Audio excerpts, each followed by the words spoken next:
Okay, let's be honest for a second. Think about the last time you posted a candid photo. You know the one? The one where you're looking away, laughing at something off camera, looking perfectly present and totally unfiltered. How long did that take? 10 minutes? 20? Did you move the coffee cup 3 inches to the left to make the mess on your desk look aesthetic? Did you use that natural light filter that subtly hides the fact that you haven't slept in 3 days? It's okay, we've all been there, but here's the wild part. We are working harder than ever to prove that we aren't working at all. In 2026, being yourself has become the most exhausting full-time job on the planet.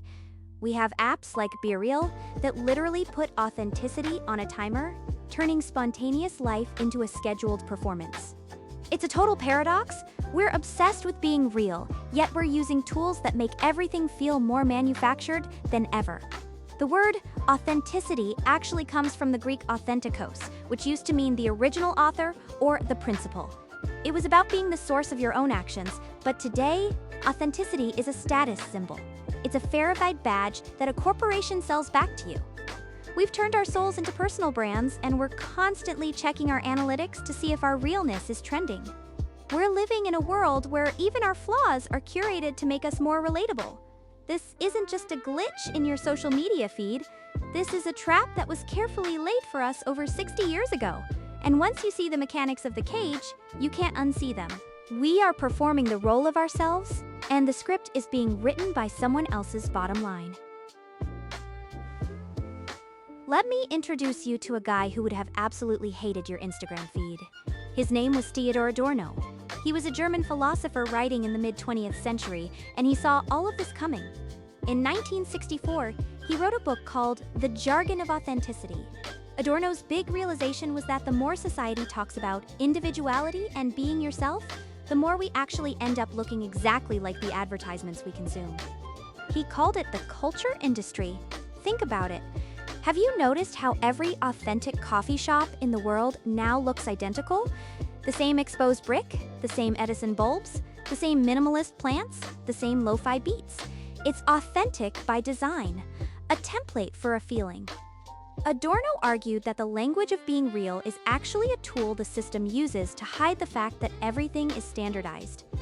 Back in the 60s, the counterculture wanted to find themselves and break away from corporate drones.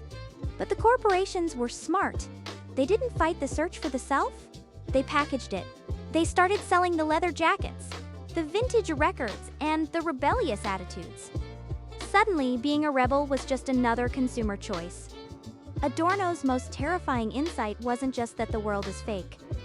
It's that the very language we use to feel unique, the jargon of authenticity, is actually the ideology of the very system we think we're escaping. You aren't sticking it to the man by being different if your difference is just a curated aesthetic you bought on sale. When we use words like vibe, soulful, or genuine, we're often just repeating marketing copy without even realizing it. We've replaced the actual experience of living with the jargon of having lived, turning our existence into a series of buzz. Now, this is the part where it gets really uncomfortable.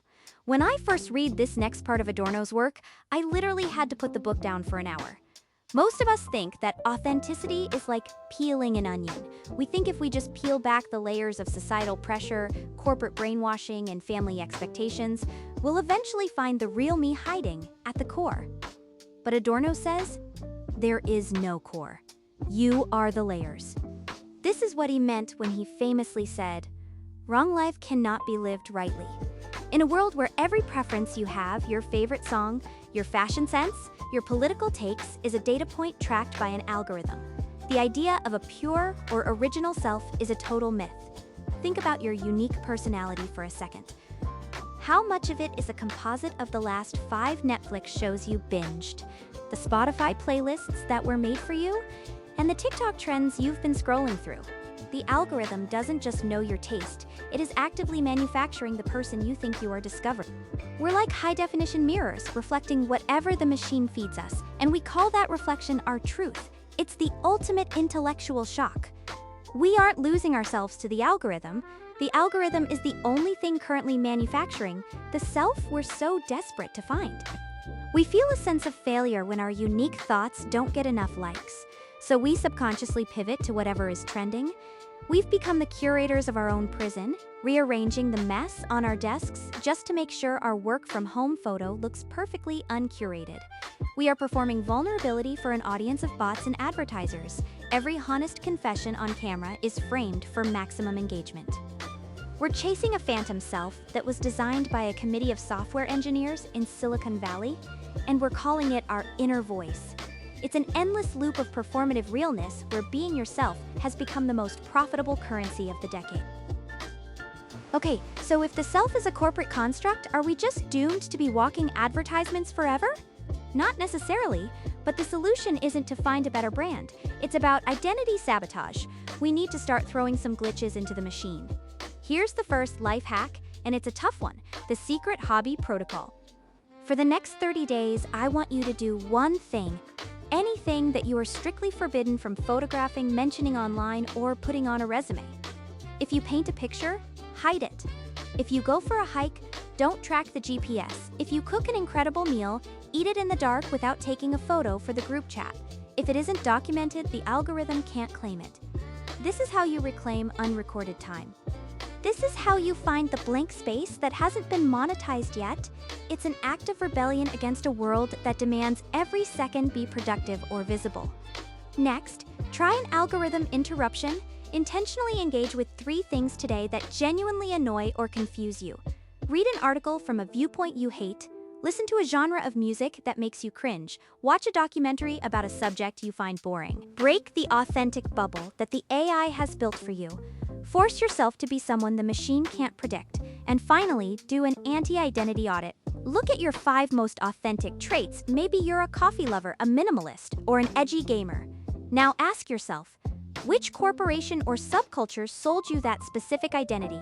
When you realize your personality is a collection of swappable digital skins, it starts to lose its power over you. You start to see the barcodes on your own soul, and that's when you can finally start to peel them off. You aren't a brand, you're a process, and processes don't need to be verified. Ultimately, the goal isn't to find the true you, it's to realize that you are more than any identity could ever capture. There's a massive, terrifying freedom in finally stepping out of the store and abandoning the search for a personal brand. When you stop worrying about whether you're being true to yourself, you can finally start being true to the moment. You can do things without an audience. You can have thoughts that don't need to be takes. You can live a life that is completely unarchived and unoptimized.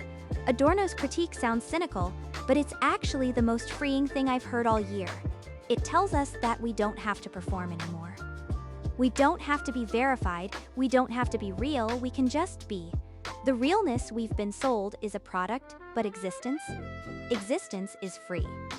It's messy, it's inconsistent, and it's gloriously unmarketable. So here's the question I want to leave you with today, and I'm not asking you to meditate on it or sit with the feeling. I want you to actually do it. What is the one thing you're going to do today that the world and the algorithm will never ever know about?